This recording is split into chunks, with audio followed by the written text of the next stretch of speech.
quyoshdan o'z inson qizlar, vujudini ateş desem volkan kızlar, Cemali Ayşehla kızı çolpan kızlar, sevgi vefa dünyasıda sultan kızlar.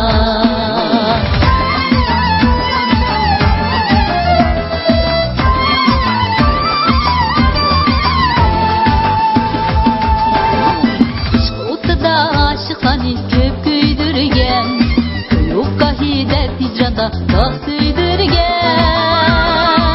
Senin haya bilen elini süyündürgen, sevgi vefa dünyasıda sultan kızlar.